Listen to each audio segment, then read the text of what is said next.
go.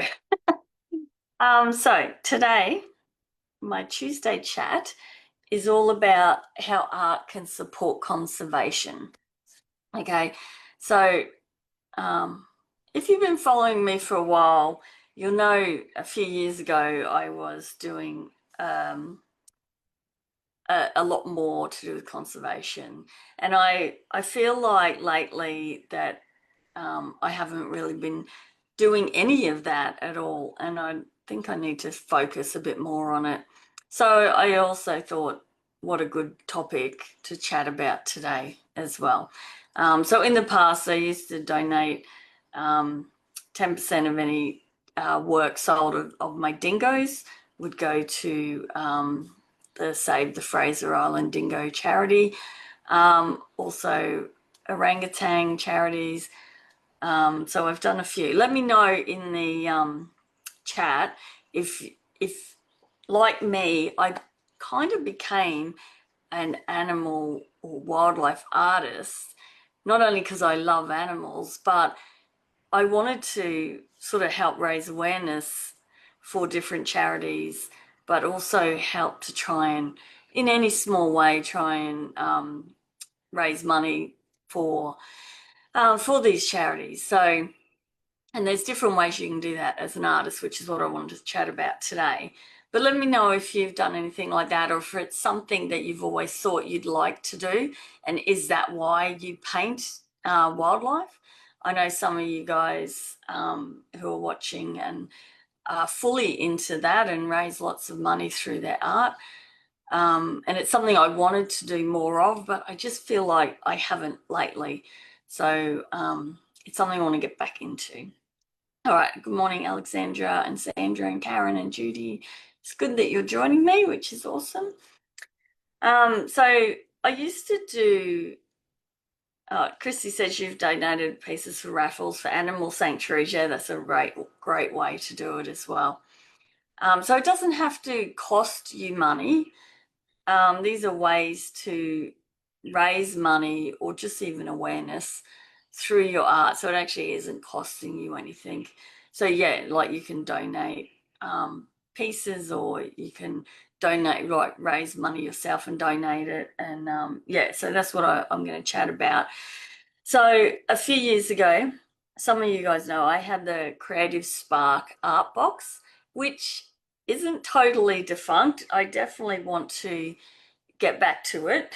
I've just had a couple of years off. I was going to have a year off, but it's extended. But I created the art box as a way to donate to charity. So with the art box, it included a tutorial. So the box came with the paper, so you had the pastel mat, you had the backing board, you had the link to the tutorial, it had the reference image, the line art, all in the box. As well, you could pay more and get the actual pencils, all the materials you needed. So you could just pick that box up and take it traveling or take it wherever and sit down, as long as you had a computer, and do the tutorial. It also included a inspirational book and artist gifts as well. So it was a whole little package for yourself, a feel-good package, and just it was made amazing gifts. But also, I know a lot of students just love receiving them. Every 3 months, they were quarterly. Um, but the main goal for those was $5 from every box went to a charity for that box. So, say the theme, we did one, it was we did koalas in one. And the money raised went to the Australia Zoo Wildlife Warriors, because the koala we painted there was a tutorial, was from a photo I took from the zoo, and they're an amazing animal conservation fund as well. Then we did a tiger in one, and the charity for that. I always tried to find charities that were related to the animal we were painting, but also ones that is hard, because there's some charities that I feel like aren't the greatest to support. I think you need to look into them not all charities are created equal. So with the tiger one, I was trying to find one that helps support the villagers, like try and raise awareness for them not to kill the tigers, more or less. So that was one. Then we supported the golden-shouldered parrot, which is an endangered species here in Australia. And that went to their conservation fund. So as you can see, each box was targeted to a specific conservation fund, and I created the box around that. It was like they were color coordinated. The gifts kind of matched. I love creating them. They were so much fun. And I'm hoping to get back into that maybe next year. I've just been really busy with my, I've got a solo exhibition coming up, and I booked a really huge space. So I've got to create a lot of paintings to go in it. So I've been really busy trying to get that underway. And I'm just running out of time essentially, but my daughter will be home next year. She's been traveling Australia, and I'm hoping I can convince her to work for me a few days a week, which will free up time for me to be able to come up with new ideas for the art box. And I'll also have her, it's all that you can imagine, all the packaging and shipping and doing all of that sort of paperwork takes a lot of time. So I really sort of need that extra hand. So the Creative Spark art boxes are not totally gone. They were a wonderful idea. I love making them. And that was one of my ways to support charities. I think we used to, like I said, it's not huge amounts, it wasn't thousands, but each time around it was around $300 or so we could donate straight to a charity. And that was everyone, of course, everyone who bought the box. It wasn't just me. Sort of were supporting, and it was just an amazing thing. All right, let me just check these comments. Christy's still got some art boxes that she hasn't completed yet, and Judy had them as well. Yeah, they so much fun. So yeah, Alexandra, well, the only thing with the art boxes is they can only be Australia wide. So if you live overseas, I couldn't do them overseas back then. It just I mean, I can send them overseas, but as you can imagine, the shipping costs really blew them out of the water. But if people are happy to pay that, then I can always do that. But yeah, I never bothered because I'd figured the shipping was just too much of a killer. So yeah, so while that's on the back burner, I was thinking, what are some other ways that I can start supporting conservation again? So, like I said, I've got my exhibition, my solo exhibition coming up in April next year, and it is all about Fraser Island. So I'm back to what I love to paint, which are dingoes, and just everything about the island. So I think what I will do as well for that, I will make any sales that come from that exhibition of like 10% or something. I'll do some sort of donation. I need to check the charities again to do with dingoes, because this was a little while ago and I'm not sure if to save the Fraser Island dingoes is really a thing anymore. So I will have to check that out. But that's another way. So from some sales of my artwork, I can put 10% there.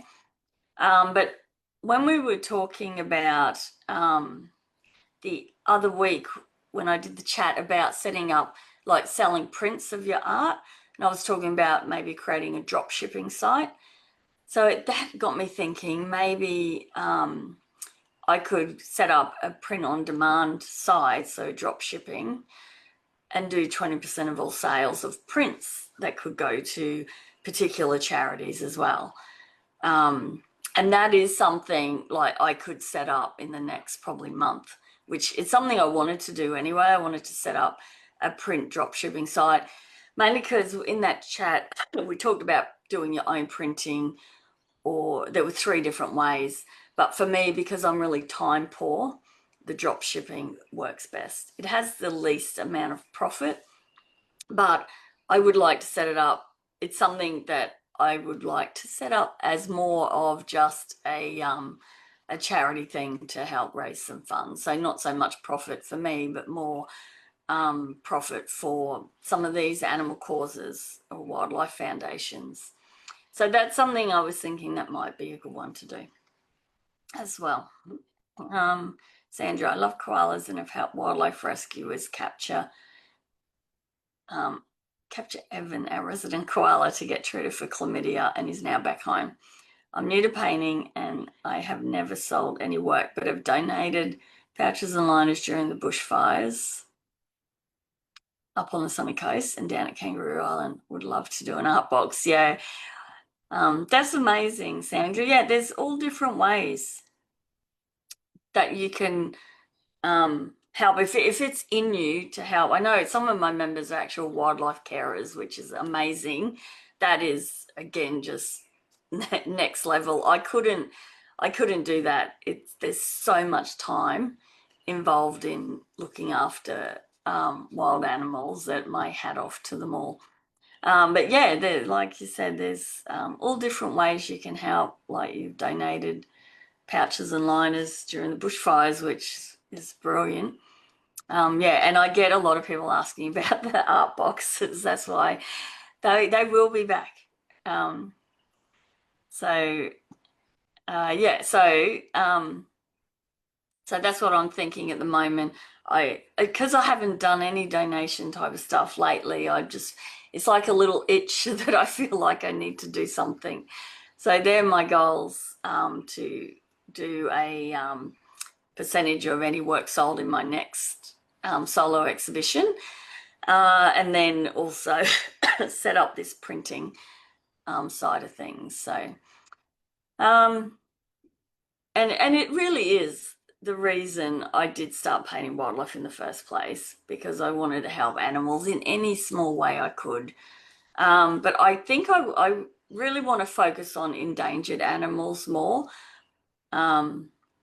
There's so many that need help, even just animal shelters for abandoned dogs, etc.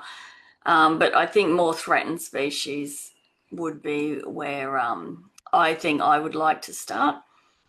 And then I'm also thinking even in my own backyard, so more Australian causes. Okay, so I'll show you a few I'll share my screen a little bit later.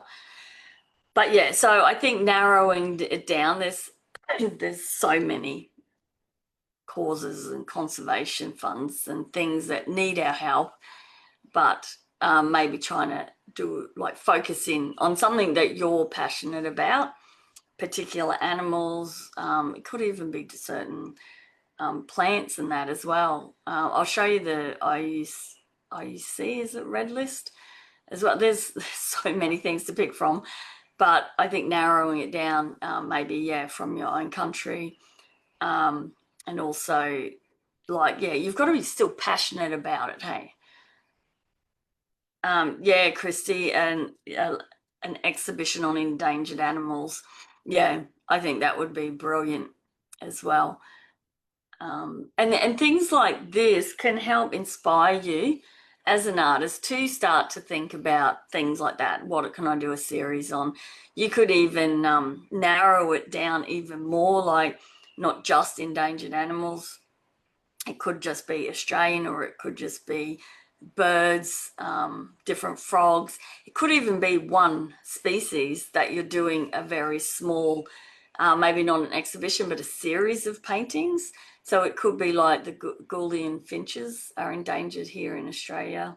One of many birds that is endangered, but you could just do a series of 6 or 8 paintings just of that particular bird in different situations. Okay, so yeah, getting the gears turning and starting to think about this, so you could be inspired by that, like making a series of paintings, and then once you've created that, then you can go, right, now I'm going to exhibit this or try and sell these, and then I'm going to donate, like then look up charities that support that particular species you've just painted, and then work that way around. So you could, rather than start with the charity, start with the painting. So yeah, but so like we all know, art and conservation work so well together, because art also brings visibility. So people connect emotionally to an animal when they see it in art. A good example of that is just get on the David Shepherd Wildlife Artist of the Year and just go through and look at some of the past entries in that. And they are just amazing, and they really help you start thinking about just the emotional side of some of these paintings and the animals they represent is just amazing. So it raises that awareness, and of course raises money through donations, prints, collaborations, all these things that we're talking about. And it also gives the artist purpose, just sort of from beyond just creating something pretty for a wall. So I think that's one of the most important things, is that we all love to create beautiful things, but if there's a purpose behind it as well, that makes it even more special, doesn't it? Okay, so there's some different ways, of course, we can help. These are just a couple that I have done. Good morning, Evelyn. So donating a percentage of sales. Okay, which, so I started my pastel journey actually drawing Fraser Island dingoes, because my husband and myself absolutely love them and have always felt they're misunderstood. They've sort of got a bad rap over the years. But they're really crucial to the delicate sort of Australian ecosystem, not just the Fraser Island ones, but dingoes everywhere. And now we own a farm. Most farmers, of course, hate dingoes, but it's another whole topic, because really, are they wild dogs or dingoes? When they're on the mainland, some of them are just wild dogs. But the beauty that I like with the Fraser Island dingoes is that they're on an island, so they are pretty much the most pure form of dingo in Australia, and they are really, really important.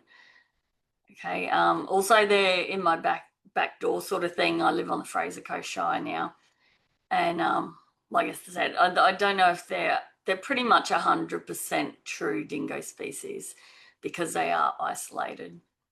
I know many, many years ago they used to allow dogs over on the island, so but that hasn't happened for a long time. So, and anyway, because I sort of loved painting them, because they were sort of an animal I sort of really connect with, it led me to becoming a member of that small conservation group, the one I mentioned, which was Save Fraser Island Dingoes, which that then gave me the idea of donating a percentage of sales I make from my drawings and that to that group, to help with sort of raising awareness for them.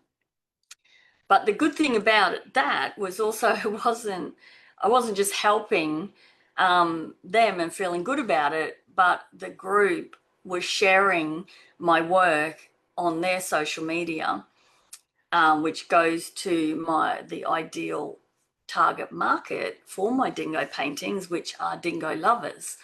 Okay, so that in turn was selling my work. So it was like a little circle. um, so it worked for them, because when I sold the work, they got the donation, and it worked for me because their posts were targeting exactly my ideal client, so I got the sale as well. So yeah, so it can work both ways. I also I helped out the Dingo Den down in Sydney with donations of a drawing for them to auction. And then also I sent them some gift bags. So I have tote bags with some of my dingo paintings on them. So I would create the tote bag and put some different merchandise inside. Like I think I got a mug printer with dingoes on and prints, all that sort of stuff. So, and then I would send that down to them, and they could raffle that off as well. So they're only small, some of these things, but it all helps to raise awareness, but also provides a little bit of money for them as well. So they were a couple of things I was doing with the dingoes.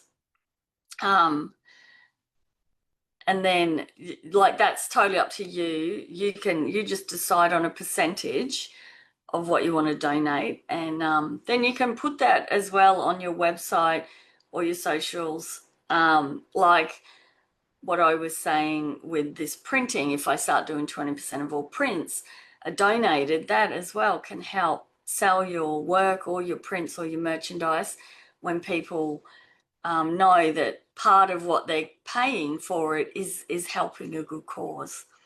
I wanted to share a couple of sites here, which a couple of artists that are doing this. These are some Australian artists. Let me figure this out. Hold on. It always takes me forever, doesn't it? Oh, God.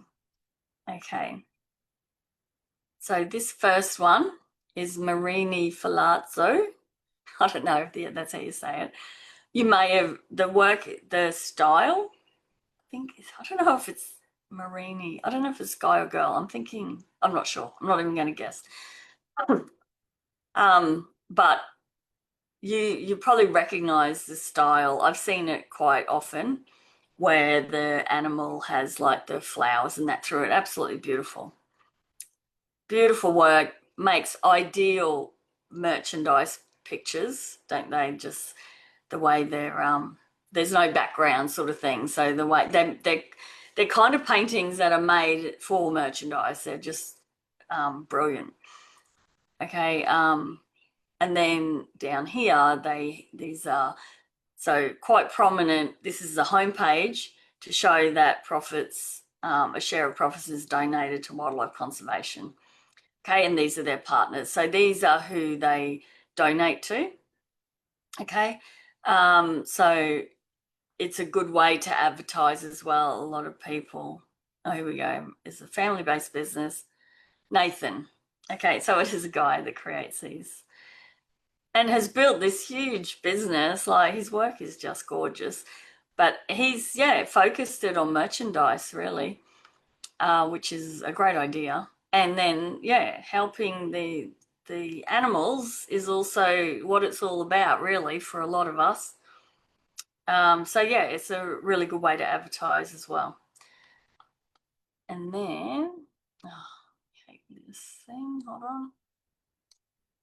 I did want to share one more. I've just got to find. Is it that one? No, I'm going to have to stop sharing so I can see it.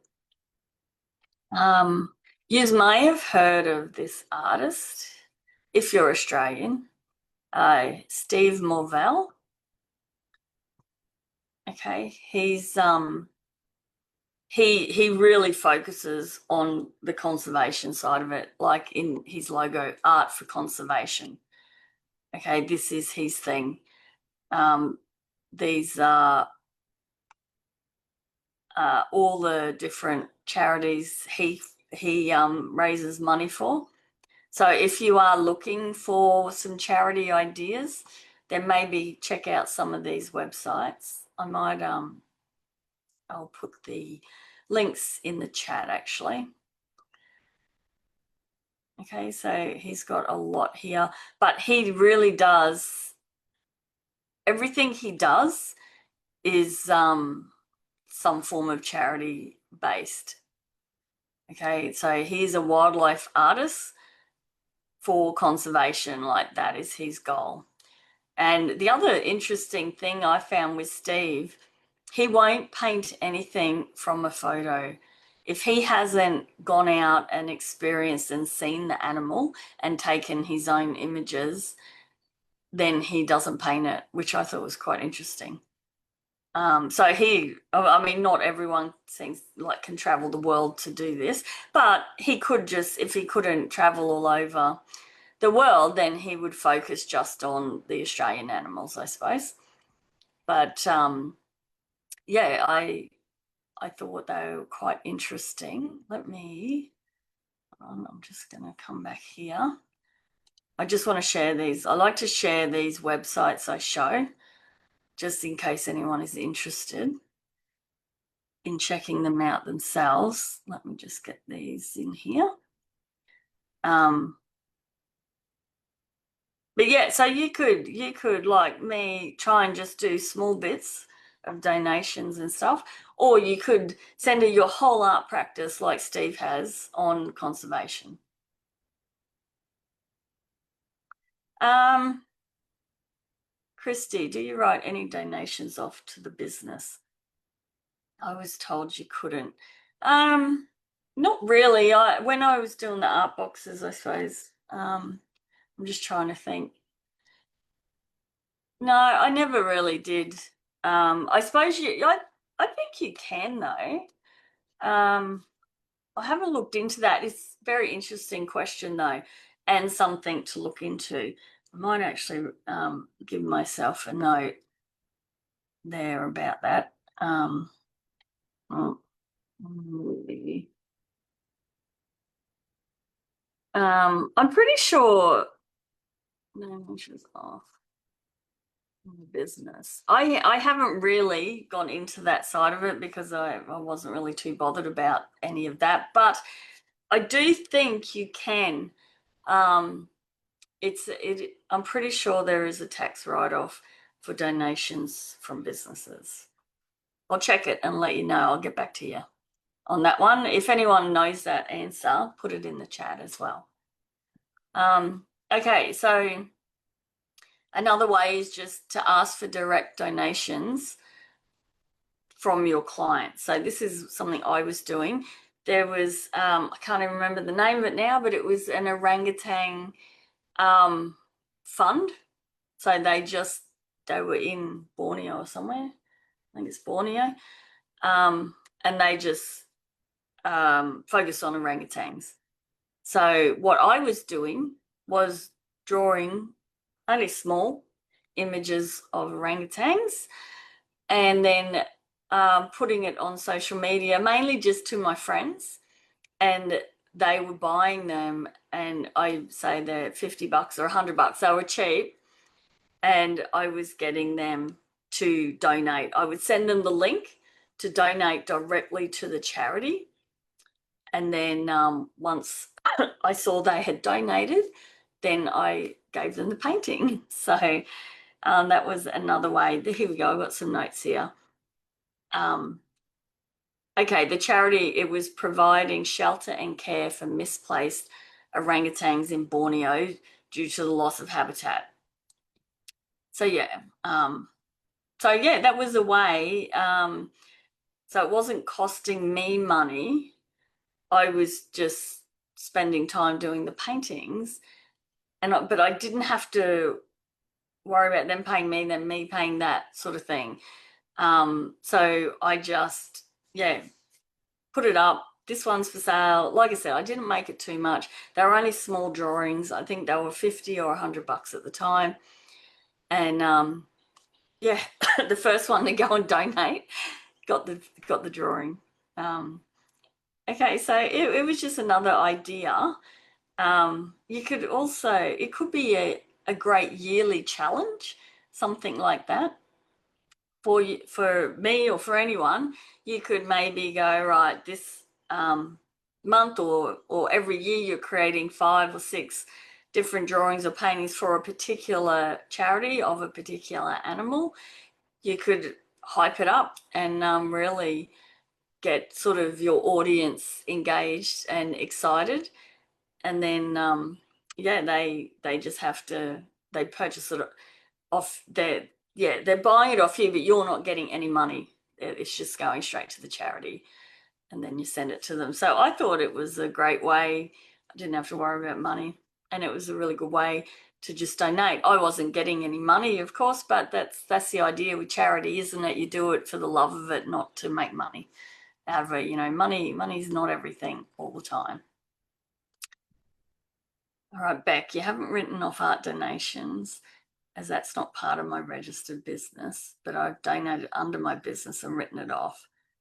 Oh, okay, there's a dollar limit per year. Okay, cool. So yeah, definitely something worth checking out if you have an actual art business. But if you just do it for the love of it, then you don't have to worry about that.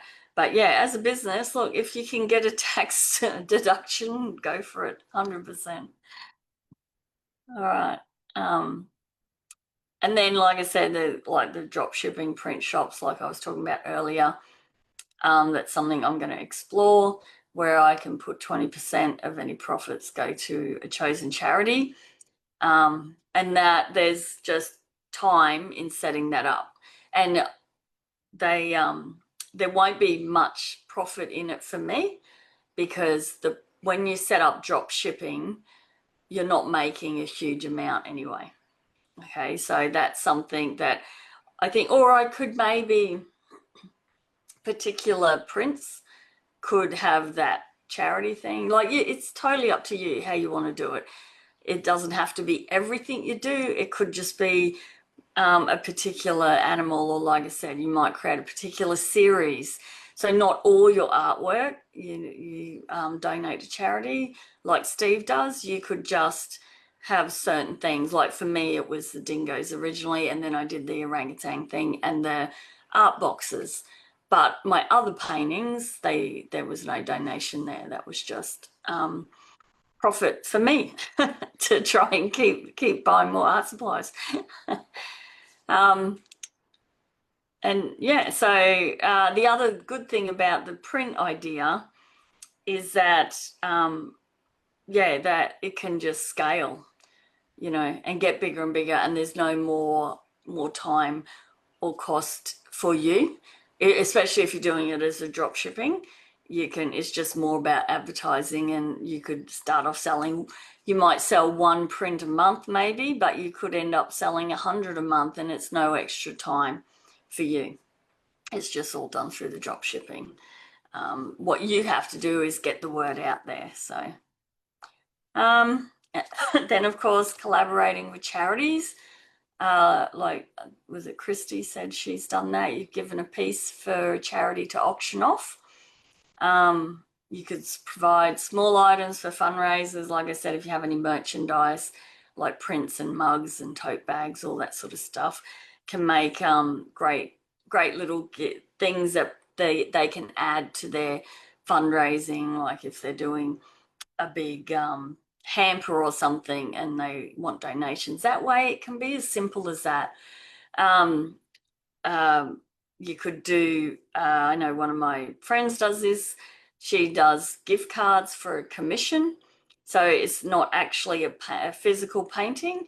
She's gifting a card, like a gift card that says the bearer's entitled to one commission valued at $300 or whatever.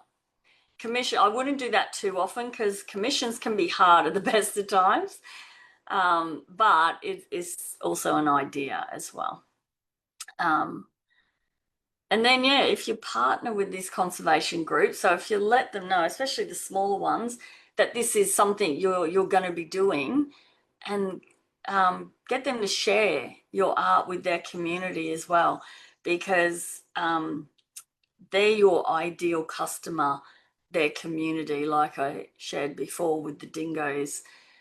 And it could be, maybe you could do an endangered bird series or something that you're going to donate, and you share with them. Make sure you're sharing it with a bird lovers group as well as the conservation um, company, like all of that. Okay, really, you've got to think about the marketing side as well, because not only you're going to make money for yourself by selling your art, you're also raising more money for the charity as well. Okay, so it's a win-win for everyone. um all right, the other thing, like I said, really focus your efforts. So don't just randomly pick um like any endangered animal or whatever. Think about what you love, okay, what you're drawn to. Um, what is it? Because nothing's harder than painting things that don't inspire you, okay? So always make sure whatever it is you choose is something that you really feel passionate about, because as well that'll come out in your work. You know, if you're passionate about a subject, it always shows in your artwork. Okay, and also keep you know, we talk about storytelling as well. Keep notes of why you chose that subject, and as you're painting it, the more you delve into it and the more you find reference images, um, just write little notes about why, because when it comes from the heart, which it will if you're painting something that you're really inspired to, and the fact that you want to donate and help charities, then that is definitely something that is coming from your heart, you know. And that's the type of art, the silly cough, that's the type of art that really inspires people, and they're usually the ones that do sell as well. Okay, so make sure you do that. Christy, you're terrible at marketing, aren't we all? It's marketing's the worst thing. I think we would all just love to paint and um, and just hope people come and buy our work as it stacks up. But I'm a good example of that. I have so much work here that stacks up because I'm all right at marketing my membership. Again, I'd like to be able to market that better, but selling my work, I don't advertise that it's for sale. So unless you actually tell people it's for sale, then it's really hard. But I feel like marketing for this sort of stuff would be a lot easier because it's something that you're proud, like you're not just spruiking to everyone that you've done a painting and it's for sale. You're letting them know that you're trying to raise money for a really good cause that's really passionate to you. So it's easier to constantly talk about that, and you don't feel as guilty bombarding people with posts on social media because, yeah, you're passionate about raising money for this. So I think that would help with marketing, and also reaching out to the organization that you're going to support. They will help you market as well because everyone's always looking for new things to post about. So they will do that. And then target, if you can target certain Facebook groups, like a bird lovers one if you're doing birds, or koala lovers if you're doing koalas, or, you know, just different, just really break down what it is about this animal that, like even just not the animal, think a bit outside of the box and just try and expand the scope of who you can reach with it. Okay. I think it would be a bit easier to market than you think. Just marketing your own art, like I said, can be a little bit hard, but when you've got a real passionate cause behind it, it does make it easier. Um, there's also things, so even if you don't want to um, like try and market as much, you can still do things like the Sketch for Wildlife challenge, which I wanted to share my screen with this as well. I'll put this link in the chat. Some of you may have heard of this. I have talked about it before, but let me come up here, find this, share my screen. Check. Okay, so the Sketch for Survival, this it's too late now, I think, for 2025, but it's on every year. Okay, and the whole idea of this is it's free to submit your work, which is brilliant. If you get selected though, you they select 100. I think there's a few more, but the main one is, say they select 100 artworks. You send it to them.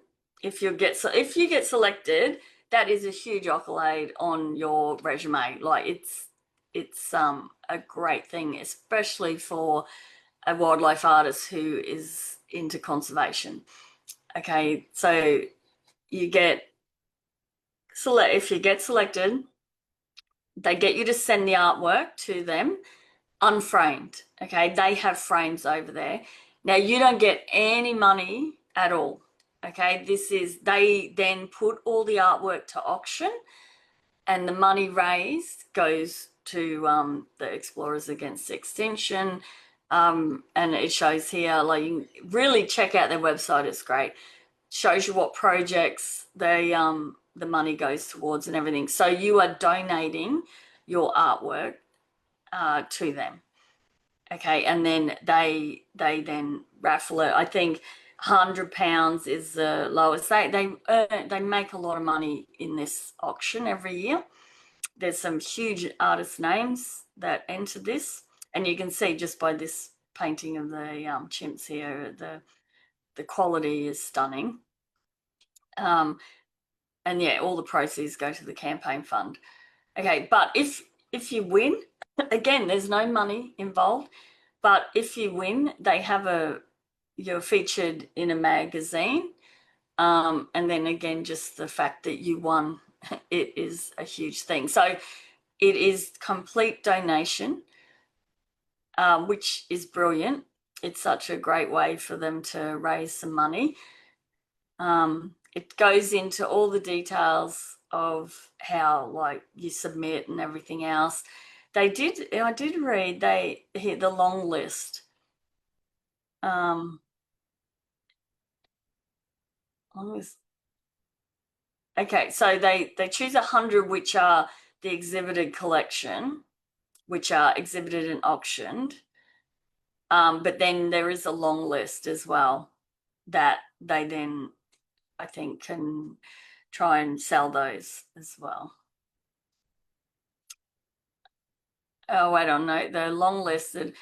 They'll have their artworks offered for sale in pop-up shops, so online. So you don't be so only the 100 finalists send their work. The others are featured in the online. And then where was it?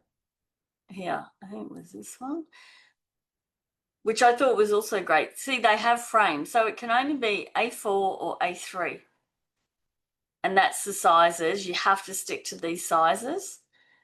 Okay, so if you win, and so the postage wouldn't be as bad as you think. You're posting it, I think it's the UK. But because it's not framed and it's just A4 or A3, you'll find the postage wouldn't be too bad at all. So it's not really costing you a huge amount, just your time to create a painting, but it's an amazing cause, and pretty much any artists I know around that, except me, I haven't entered this before, but I plan to next year. They always enter it, always, because they have focused their art on conservation. And this is one of the big ones every year. That is a great way to support. But get on that website and check out, go to the project, see what they support. The other thing I just wanted to share as well is something you can go and check out. Oh, wait on, there was another one I wanted to share too, actually. First of all, I'll show you this one. This is the IUCN Red List of Threatened Species. So if you did want to do a series of paintings on threatened species and you weren't sure what were, so you just come onto here, and if you go to advanced, oh, that's the other thing with that wildlife, the sketch for wildlife, it has to be, hold on, let me just go back. It has to be, hold on, where was it? Oh yeah, Kamar would be, it has to be listed as either vulnerable, endangered, critically endangered, or extinct in the wild. So that's where you come onto the IUCN and go down here, and you could maybe tick this one, and it comes up with all the different species of endangered animal. This also um, covers like plants and everything. So you could go through the filter. I'm not sure how it works totally. I haven't really played on it too much, but you could go through and figure that out. Okay. But that's a good spot if you're thinking about um, what do I paint more or less. I don't know, I just want to share my screen again. Because this one, if you just look up, just Google it as well, of course. But the Nature Conservancy Australia, it has a list here of the 10 Australian endangered animals, which are like here it goes through the numbat, the Gullian finch, pygmy possum, honeyeater, and it then goes through and shows you where they are still found. These are in the wild, of course. Like the Gullian finches, a lot of people have those as pets, but this is in the wild. They're nearly extinct or endangered. The numbat. So yeah, you could do a whole series, like Christy was mentioning, on endangered animals. You could just do this top 10 and do one of each, like a painting of each of these, which would make an amazing series or exhibition. And even in your, say if you did it as an exhibition or even as a series, and we talk about story to go with your art, I would include a lot of this sort of stuff as well, especially as an exhibition.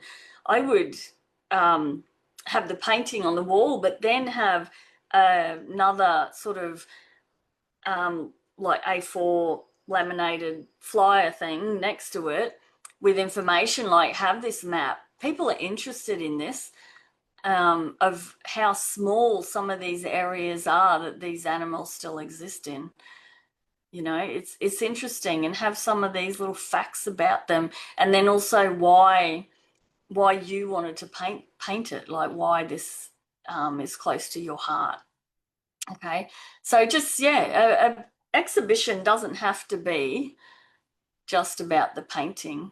You can really go more into all the details, and people love to read the story behind it because it affects them as well, because you'll find most of the people coming to look at your art resonate with it, and really want to help. So say if you didn't, this is another idea. Say if you did an endangered species thing like that. So if we went there, did 10 paint those 10 endangered on the Australian, that will, there's more than 10, believe me, they just listed the top 10. You do a painting of each. Then what you could do if you wanted to then, rather than just say 10% of any work sold, you could then have some merchandise, make some tote bags, make some beautiful mugs, and have that all profits from the merchandise, or from say just your mugs, all profits from the mugs go to the charity. There's so many things you can come up with. Karen, sorry, can we sell art done in workshops if we acknowledge you and the workshop? It depends where you're, if you're just, yeah, if you're just selling, if you just want to sell it yourself, then go for it. You don't have to acknowledge me. I don't. I always get asked that if my students said like, "Oh, can I sell the work we did in the Creative Barn, or say in the Creative Spark art boxes?" And it's like, hell yeah, go for it. Any sale's a good sale. Honestly, if you can make some money selling your art, 100% go for it. You don't have to acknowledge me at all. The only time I like people to acknowledge me is if, say, you're sharing that you just painted this in a Facebook, some random Facebook group, and just say it was from a tutorial by Kerri Dixon. That's the acknowledgement that I would like. But selling your work, no. But I, just to clarify, to enter work in a competition, or say for that Sketch for Wildlife, that would have to be original work, not anything done in a tutorial or in a workshop. But selling it just to the general public, go for it, 100%. Tuamo, we just did a little mouse hanging off some wheat in the Creative Barn last month, and two of the ladies sold theirs straight away, which was amazing.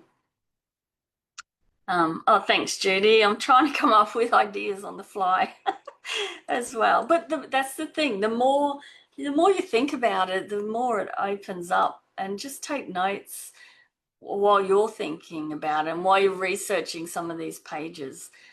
And yeah, there's so many ways that will suit you. Okay, not everything will suit everyone, of course, but yeah, there's definitely ways that would suit every different person, and how they can help out. Okay, so just think about, like, your art isn't just decoration for your walls. It can be a voice for those, of course, that don't have one. And yeah, and I'll keep sharing my conservation journey when I get back into it. I'll make sure I share with everyone the whole print shop thing. What I will do with that, for those that are in the Creative Barn premium tier, we're going to talk about this in the art chat a little bit more in our Zoom call this month, but also I'll record the process so that anyone else wants to follow along and create their own. It'll all be in there how to do it. Yeah, so yep. I think I'm just going to flick back through the comments. I think I've read them all out and answered any questions. So yeah, of course, if there's any cause, like, or animal that's close to your heart, so maybe this could be some inspiration for you to actually start thinking about it a little bit harder and pick up a pencil and start taking notes, but also sketching, coming up with ideas. Are you going to do a whole series of paintings and donate? Are you going to create stuff for merchandise?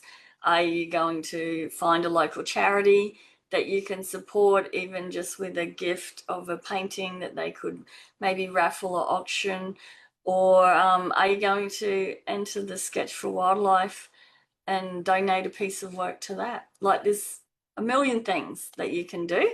So get your thinking caps on, and let me know if you do come up with something, or if you are going to actually approach a wildlife foundation, or even if you're going to come up with a series. I'd love to hear what you're doing. Okay, so let me know. You can message me, you can pop it in any of the Facebook groups, or if you're in the membership, definitely share with us what you're going to do. Okay, so once again, thank you so much for joining me.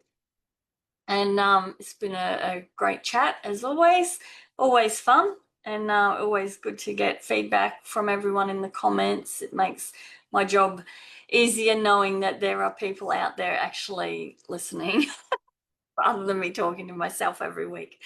All right, guys, I will see you next Tuesday.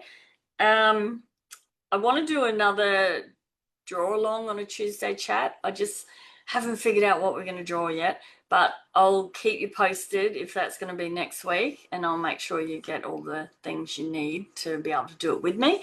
It might be in 2 weeks, but I'll let you know. All right. Thanks again for joining me, everyone, and I will see you next week.